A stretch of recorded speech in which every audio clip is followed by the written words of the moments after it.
Need küsimused tulevad uudishimust, aga mis tegelikult tahab lahendust saada? Sinna, ma kogu aeg lähen kellegi järgi, ma ei ole kunagi ise siin, sest ma isegi ei tea, kes see mina on. Ma ei saa aru isegi, miks ma kuulan neid. Nagu ma nagu automaatselt lihtsalt lähen teiste järgi, järgnen neile. Nagu ma isegi ei mõtle, et ma ei peaks. Ma lihtsalt lähen.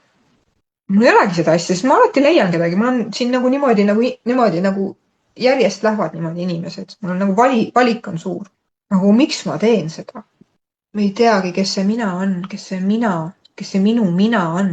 Ema ja isa olid minu esimesed eeskujud ja ma järgnesin neile lojaalselt.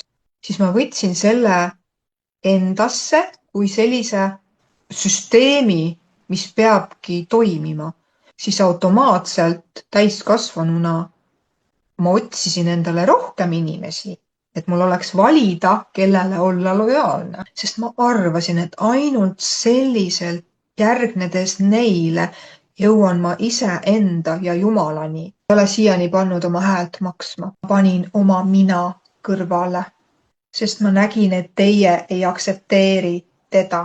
Mulle antakse väike krutski, igal hingel, kes kehastub, antakse väike krutski kaasa, selline õppetükk. Ja sinu õppetükk on sinu vanemad. Mida sulle näidatakse, sa pead järgnema iseendale, lihtsalt sa pead järgnema, sest niimoodi sa saad ühenduse Jumalaga ja see on kõrgeim kõigist. Su vanemad ja pere üldse kuradi kunagi kogenud on. See, milleks ja kelleks mina siia tulin, on vägevam isegi teist kõigist kokku. Sa tulid siia järgnemise endale. See on midagi väga-väga suurt tahab sulle tulla. Ongi ühendus Jumalaga, universaalse algallikaga olemusega. Ütle iseendale, kui ma valin ise ennast, siis ei ole võimalik mitte kellelgi teisel mind hüljata.